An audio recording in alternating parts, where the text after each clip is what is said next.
NeonicVoid Productions presents.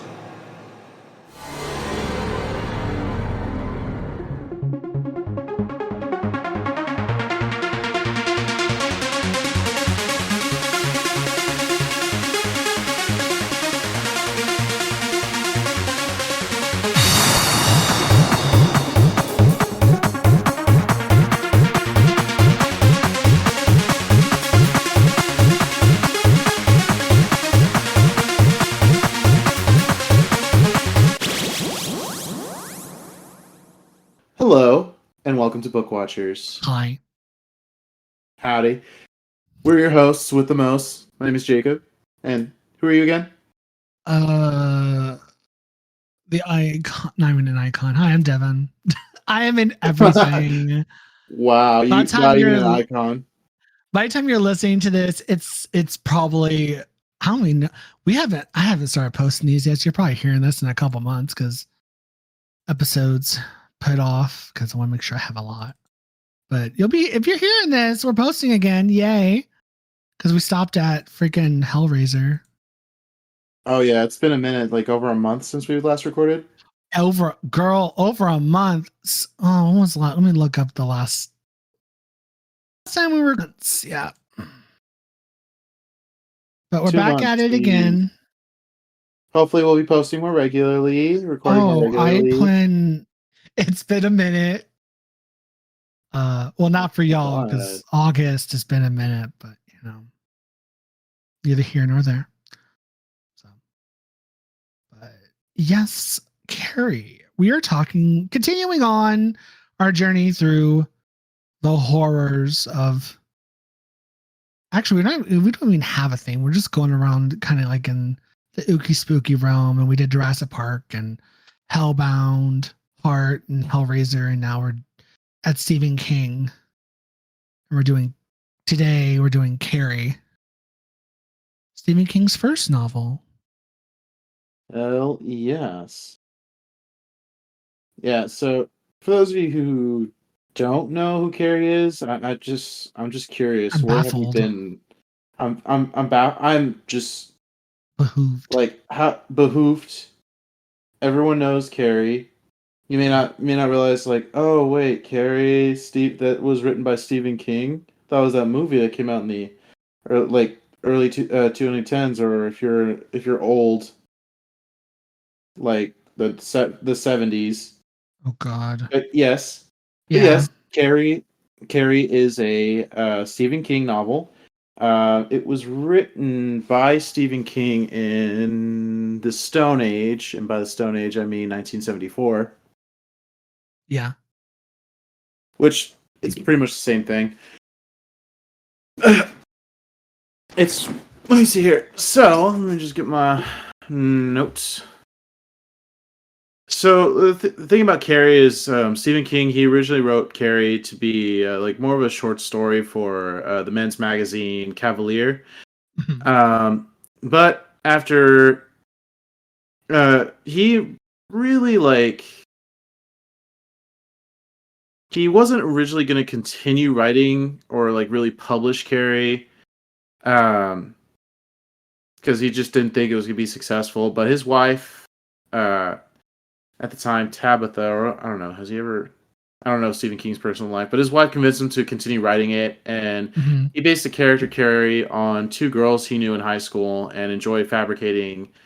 Uh, he enjoyed writing on the subject. Um, yeah, so after it was accepted, his editor, like he worked with his editor at the time to revise it into a novel. So it was originally going to be, so it was going to just be a short story published in a magazine, and then it got rewritten into a novel. So, so for those of you who don't really know what Carrie's about, it's about this young girl. She, Carrie was raised in a very, it's kind of hard to describe the kind of Religious, household she grew up. fanatic. Yeah, very, very hyper religious household. Well, I'll put it that way. Her mother had some very skewed beliefs on religion and things like that, viewing pretty much anything to do with sex or sexuality, even the most natural things like, your puberty, your menstrual cycle. She viewed all of that as sin because it had to do with sex and everything. And her mom believed that, uh, her mom just raised her to believe that anything like that was only caused by sex. So she was very sheltered, very ignorant of how the world really works. So Carrie, uh, because she didn't know anything about just basic human functions, she was very surprised when she gets her first period while showering in the girls' locker room at school. See, the thing is, Carrie is 16 years old, so this is very atypical for a young woman. Most Mhm. girls, I don't know. I'm not gonna go there. Usually, girls have their period a lot younger, but for her, came pretty late. And because of this, she had a full on meltdown. 'Cause she didn't know what was going on. All she knew was she was bleeding, and she needed help. So she started freaking out, and the other girls in the locker room started making fun of her, especially one of the more popular girls named Chris Hargensen. Um, Remember this girl? She's the problem. Mhm. She's the problem child here. Yeah. Chris begins mocking her even more viciously and starts throwing tampons at her and sanitary napkins at her.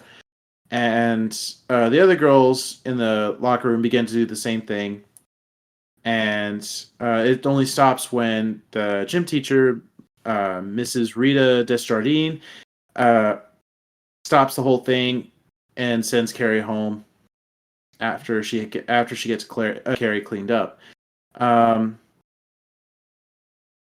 Her mother, when she gets home, punishes her because she believes that Carrie has either been having sex or having sexual thoughts or whatever, and locks Carrie in a closet. So really fucked up. This woman is really fucked up in the head, and oof, she gets me mad. I'm not very religious, but this woman just, oh my god, she is just so fucking Grinds my gears. uh-huh, really grinds my gears. And either way, the thing is, Carrie begins to realize that she has these abilities, these telekinetic abilities. Like she can move objects with her mind, and she begins to explore them. And her powers really begin to manifest, especially after the whole period incident. And she starts practicing in secret, doing more research and everything, uh, on her own. I'm just gonna put this out there. Carrie is not a very long story. Like I said, it's originally meant to be a short novel published in a magazine, but then it was rewritten into a novel itself. So the story is pretty straightforward. Um, Immediately after this whole incident, gym teacher Mr. Desjardins uh, reprimands and punishes the girls that bullied Carrie and gives them a week's detention. The popular girl, Chris Hargensen, she didn't want to comply with any of the punishment, and she is then suspended and excluded from the upcoming prom. She gets her dad in on it, but he doesn't. He's no help because it's her fault. She's the one at fault here, not Carrie or the gym teacher. Um, so Chris decides to get revenge against Carrie because that's what pretty girls like Chris do. Apparently. Yeah, well. Anyway, we got a real Regina George here. Yeah. Anyway, aside from Chris, there's another popular girl named Sue. Sue, she did jump in on the whole hazing thing in the locker room when it happened, but afterwards she did feel bad, and regretted her actions. So she decides to make it up to Carrie and asks her boyfriend Tommy Ross to invite Carrie to to the prom instead of her. And you know, and when he does this, Carrie is suspicious because she's often the target of bullying. But she accepts the invitation and she actually sews her own dress for prom. Um, Meanwhile, Chris is she gets her boyfriend, a guy named Billy Nolan, and his gang of since this happened in the 70s, like the book portrays them as greasers. For those of you who don't know who greasers are, use look it up. You have Google. I'm not going to sit here and explain everything all day.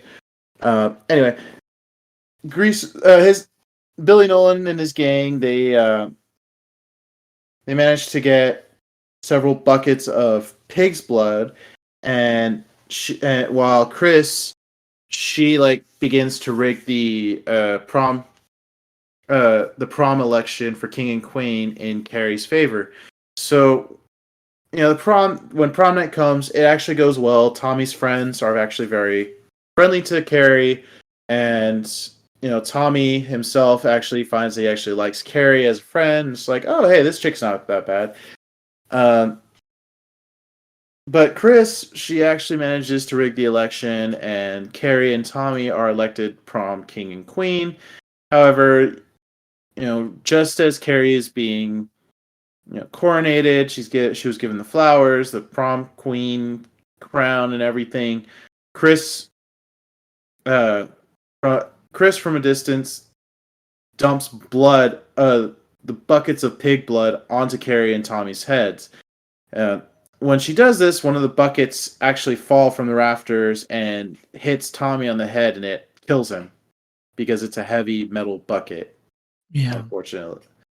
So the thing is that when this happens, the entire auditorium begins to laugh at Carrie. Like, I don't know about you, but like the people in the 70s, like, and I don't know, like if that were to happen, like in today's day and age, a bunch of pig's blood is dumped on a person. I don't know about you, but I wouldn't be laughing. I would be shocked. Like, I'd be totally mortified. shocked. Yeah, like what the fuck just happened? Like this, like who would do that, right? Let alone someone's down on the ground because the bucket fell on them. I know, exactly, too. That would be even more shocking. I wouldn't be laughing. I'd be like, oh my god, what the fuck just happened? Right? But no. Are they okay? Is he okay? Yeah, exactly. Right? But no, all these assholes begin to laugh and make fun of her.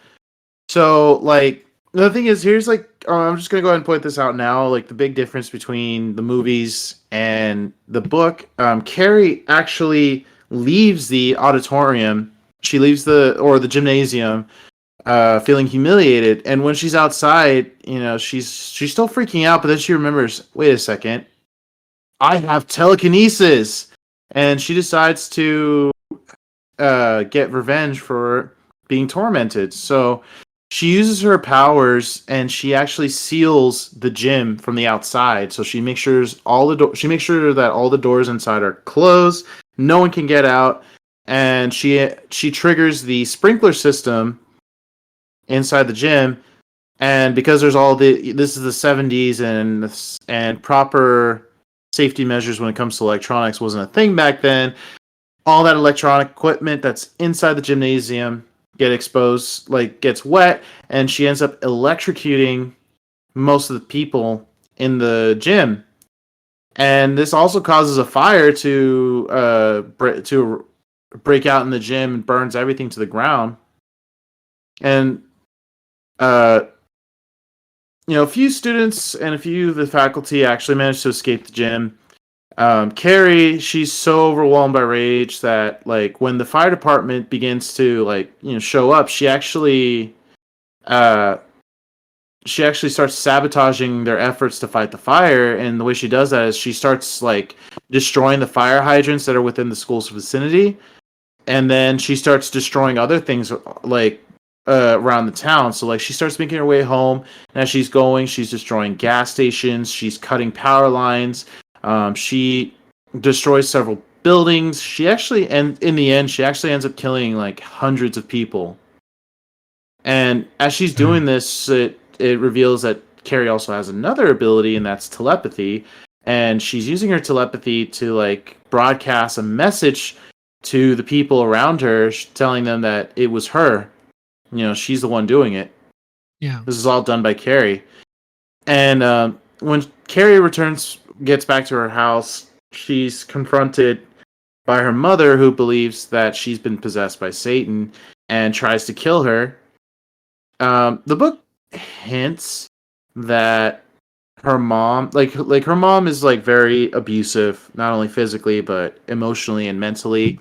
And she begins telling Carrie, like, she regrets having her, things like that, and that her birth and conception was a mistake, and kind of hints that Carrie's mom was hard-word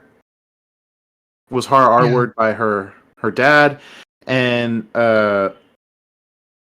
in the end, Carrie's mom ends up stabbing her, and Carrie uses her telepathy to stop her mother's heart, and she leaves the house. She ends up making her way to this roadhouse where apparently she was conceived. When she's there, she actually runs into Chris and her boyfriend Billy, and Billy attempts to run over Carrie, but she takes control of his car and sends it into a wall, which kills both him and Chris. Sue, in the meantime, had been following Carrie's broadcast and finds her collapsed in a parking lot. And she's bleeding out. Like when her mom stabbed her, it was a fatal stab, and she's now bleeding. She's going to bleed to death. Carrie actually almost kills Sue, but with her telepathy, she realizes that Sue and Tommy had nothing to do with the prank. As she originally thought, and she ends up forgiving her, but she dies. It was really sad. She ends up dying. She's still crying out for her mom, but what's her mom gonna do? Mm-hmm. And the aftermath of the whole incident causes a state of emergency, and a lot of the survivors end up leaving the town. I forgot to mention that this takes place in let me see here, Chamberlain, Maine. Yeah. So, and which is typical of Stephen King. He tends to set up his a lot of his novel settings are somewhere in Maine or in that New England area. Either way, Chamberlain, that's the town of Chamberlain, ends up getting government assistance. A lot of the school principal and the coach, Miss Jess Jargine, end up resigning from their teaching positions because they blame themselves. Sue ends up publishing a memoir about her experience, and apparently there was an investigation into the paranormal activity that happened in that town, and it concludes that there are possibly others like Carrie, and it leaves it open that there might have been another book or a sequel. That's the thing about Stephen King, is a lot of his books end with are very open ended when they end. So we'll be seeing this a lot. So after Carrie, we're going to be reviewing a few other Stephen King books like The Mist and It, and so on. And these books have a lot of open ended endings, leaving room for possibility of a continuation of the story. But then, of course, Stephen King is not one to make sequels. He does from time to time, like The Shining, of course, with Doctor Sleep, and don't get me started on the whole Dark Tower series. Oh, which I'm sure we will cover at some point. Yeah, we'll get to it. At some point. But for right now, that's pretty much it. The book itself is pretty short. It's only 200-300 pages. I actually read it within a couple days. It's 199 pages. Okay, so not even 200 pages. Yeah, I not even read. I 200. ended up finishing it like within a day or two, Yeah. and it's a really easy read, and it's enjoyable. It's a classic. It's very iconic. It's been adapted into, as I just found out, 4 different movies, Uh-huh. um, And a musical. including and a musical. Yeah. Yeah, a musical. So of course we have the original Carrie movie that which was released in 99 in 79. Was that right?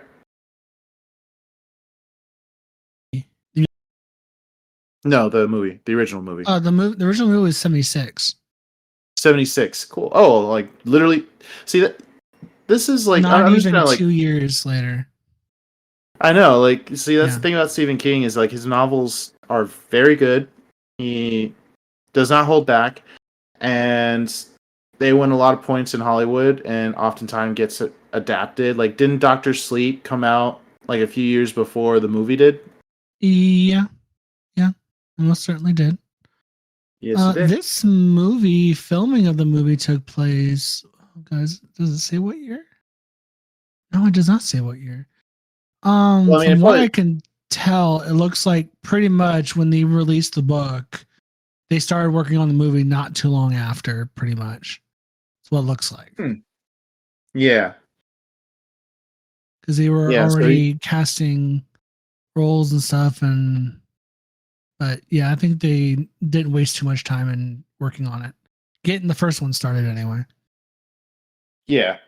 But other than the first one, I mean, the first one wasn't 100% faithful to the book. I mean, rarely movies are faithful to the book, of course, but still, it was an instant classic. Um, since it was made in the 70s, it was definitely like I thought a lot of what went on in the movie was pretty stiff. There wasn't much they could do to explore Carrie's ability to control, like to move objects with her mind. Um, if anything, like the way that I personally didn't like um, the final scene where she starts killing everybody in the gym. At least not in the original movie. I didn't really like that scene very much because Carrie herself looked very um I guess the best term would be shell shocked. She looked very like petrified and Yeah, was that not. was No. the point of it. Because I know in the book, she purposely like I'm gonna get revenge purposely. Yeah. This is the event of the pig's blood, and the fact her date literally is on the ground. She went to like a shock and the telekinesis bit just happened without her really realizing it's happening. She's just Yeah. angry and pissed, and again, like you said, shell shocked. So she's doing it out of reaction, not planned. Yeah. So Unlike the book. there's like yeah. So it was really and I mean it's possible, and I think in its own way it makes it seem more shocking because it's like she's completely lost control. Yeah. But I personally liked the 2013 remake a lot better. Yes. We both do. It definitely explores more of how it definitely goes into more of how Carrie explores her telekinesis, and of course, it like uses the fact that this is 2013, we have technology and everything, and she doesn't just go to the library and read books like she did in the original book in the movie, but Yeah. she actually goes online. She looks up videos and apparently other occurrences of like telekinesis because she wants to understand what this is, and she wants to see if if she's the only one, right? Which Mhm. is understandable. We all want to find our place, and we all want to find that reassurance that we're not alone. Yeah. And she does that, and really like the performance by the oh god, hold on, let me look at the cast. Um, sorry, Carrie. Chloe Grace Mortez. Is that how you say her last name? I always thought it was Moretz. Hold on. Moretz? Moretz. It Chloe might be Grace Moretz. Moretz. Yeah. Love Let me her see. as Carrie. Oh god, the Portia Doubleday. I I loved I loved her portrayal of Chris Hargensen, the bully, Yes. because Yes. oh my god, her character was a fucking. Can I say this? Can I say the C word, or are we trying to be Cunt? more quiet? Yes. Okay, thank God. Yes. She was a She was cunt. a she was a capital C cunt. Like, oh my god, this girl was she gives Regina George a run for her money. Period. Like, she was just A monster. like an awful person. She was a monster, and like she's definitely very narcissistic because she plays the victim, right? Like, oh well, I'm the victim, but like, oh, I was the like I didn't do shit. I'm the victim here. It was Yeah. Carrie that's like bullying me, but then there's literal video evidence of It says Chris. otherwise. Yeah, that says otherwise of Chris bullying Carrie, of throwing tampons at her while she's having her period, and you know, and then when she's caught, she refuses to take responsibility and instead tries to pin it on other people, and she the way she like orchestrates the whole pig blood thing. She's very she it shows how very unhinged she was, and like, oh, I just loved it. It was an she did a great job. They had a great cast. Chloe Grace, Jillian Moore, fucking Judy Garland. Like they had such a good cast for this Ansel version of the Elgort. film. Yeah. Uh, And yeah. the prom scene, I would say it's kind of a mix of the two takes. Like I would say in the beginning, it's kind of the uncontrollable just anger of her losing it. And then it kind of turns into Carrie leaning into it. You're like, you know what? Fuck this shit. I'm going to fuck everyone up. Mm-hmm. So it's kind of Like she. that's the way I see it anyway, is that she kind of loses control and then she's like, oh, okay, I know what this is. And she then just kind of really leans into it, not like deer in the headlights like in the original Carrie, the first Carrie film. Yeah, and I like this better because she was definitely. I like the fact that she was in control. She knew what she was doing, Yeah. and also I like the fact that even while she's about to literally kill the shit out of everybody in that entire room, she still made sure that only certain people got hurt, like Yeah. her gym teacher, Miss Desjardins. Mm-hmm. Uh, she made sure she, hurt and actually tried to, like, Oh, actually got her out of harm's way. And then, just the way how it was just really brutal.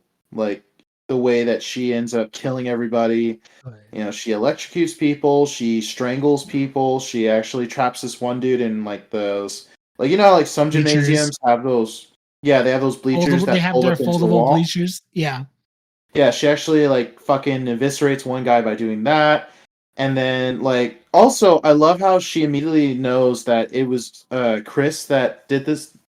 It's like, so she Yeah. immediately knew that Chris was the one responsible, right? And she even sees Chris in the gymnasium, and she actually tracks him. She actually like chases them down. And I love how everything's exploding around her as she's going down the goddamn road. Uh huh. And then when the car crash, when what's it called? When Chris is like, run her over, baby. And she just stops the car dead in its tracks, and her face gets caught in the windshield Mm-hmm. before Oh she god, that sends was. him. So brutal. Before she sends her into a gas station and the car explodes. I mean, the bitch had it coming. Uh huh. Well, actually, like she sends her into a gas station, right? And that's like, oh, that's the part where like, yeah, Chris like gets completely gets a windshield facial and everything. But Yeah. like she walks away, and the way she like blows up the gas station, she like knocks down a power line, Yeah. and it ignites the gas station. Which I was just like, it kind of looked like she was like, huh, like okay, I So good. like it was like she was gonna walk away, and she's like, nah, blows them up. And then the two twins, the twin goth chicks that were also bullying her, she forcibly forced them to the floor as everyone's stepping on them and crushed. And I'm assuming crushed them because I'm assuming they died. It looked like they died. They were trampled. They didn't. Yeah, they didn't come back up, so they were trampled by heels and shoes and shit. Dude, there was one part where like this one chick like actually steps on one of them. You could see her heel like just drive into the poor girl's back, and I was just like, ooh. And then there was that one that the fire caught onto the dress because, fun fact, a lot of prom dresses are flammable. So she just got caught on fire. If you use enough gasoline. Yes, but the way that what the dress was made out of is very flammable. Right. Yeah, she just turned to a crispy corpse. Yeah, no, CGI, people rag on the CGI of this film, but the way she was like floating up in the air and shit looks so good. So good. Right. Like they absolutely did a good job in that movie. Though I wouldn't be surprised if we get another remake. Well, I'm sure at some point. Yeah, at some point they're probably going to make another remake, but it's probably not going to be for another 10 years or so. Well, it's been about it'll be 10 years this October. When this episode gets released next month on October 18th, it would be 10 years since the release of the 2013 version. Damn. Be 10 years, yeah. God. God damn. I'm just over here like, ugh. I graduated. Chloe was 16.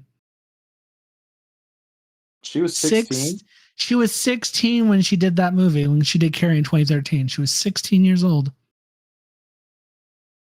Because she's 26 right now. Yeah.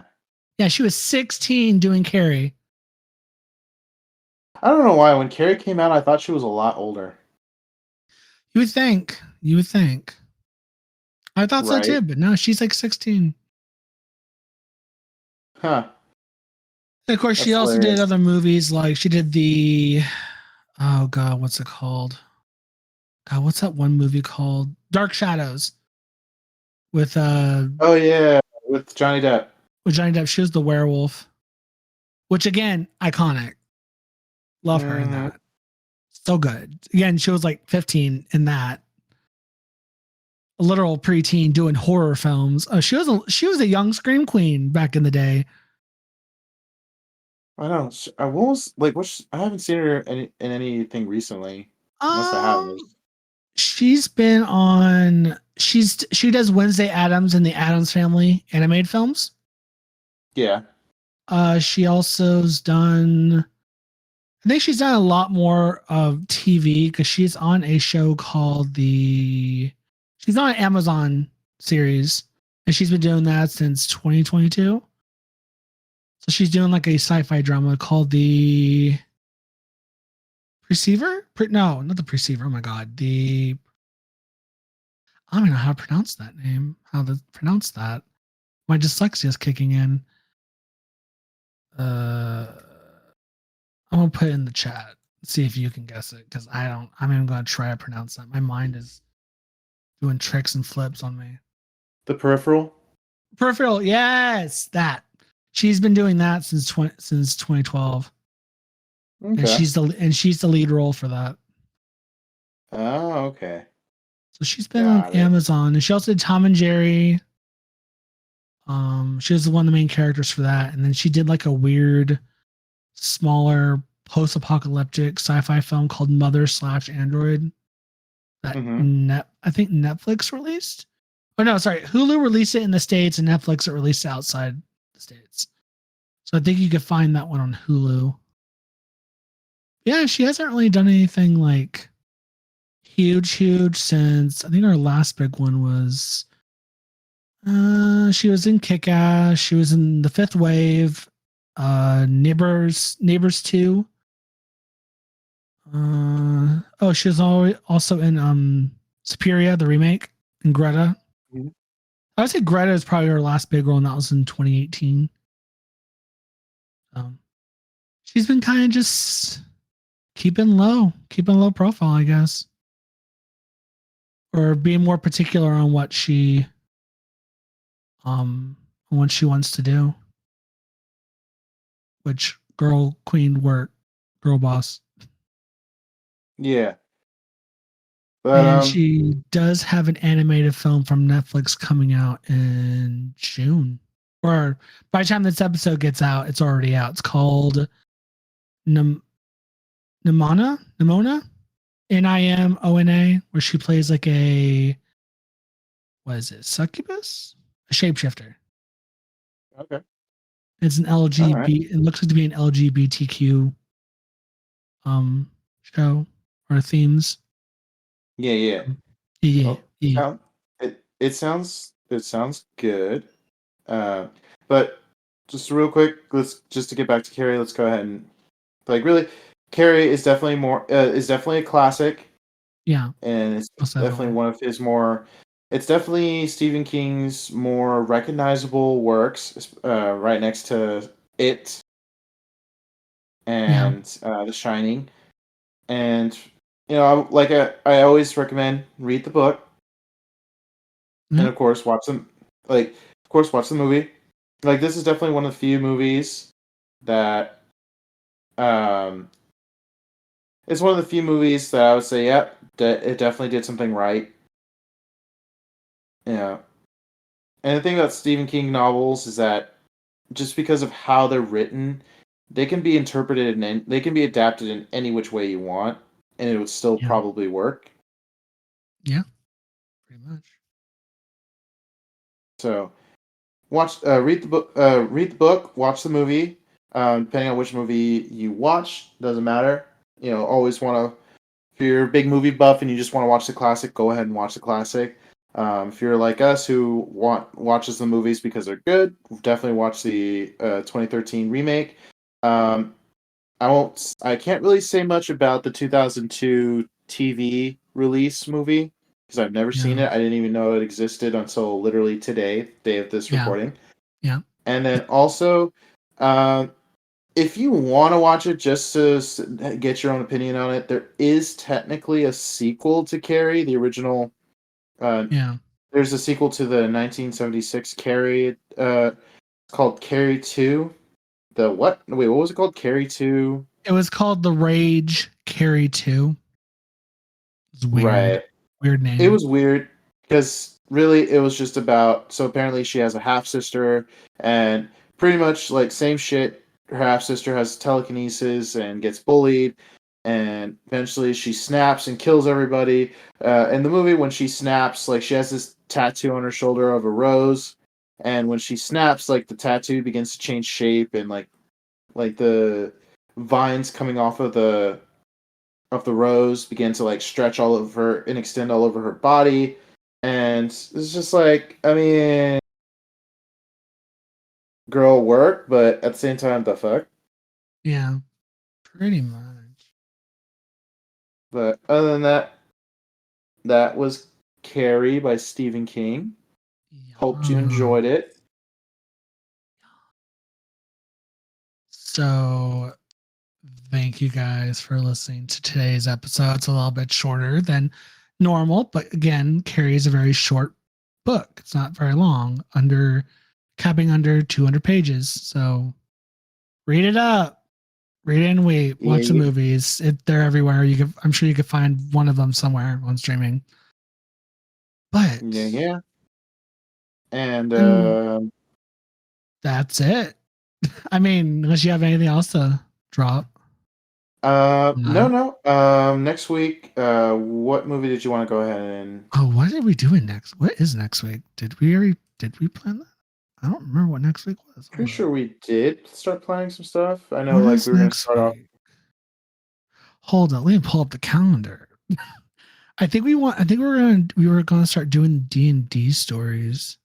I'm gonna add that Oh part out, shit! but like, Oh but shit! I haven't even finished reading. might push those back because I don't have anything.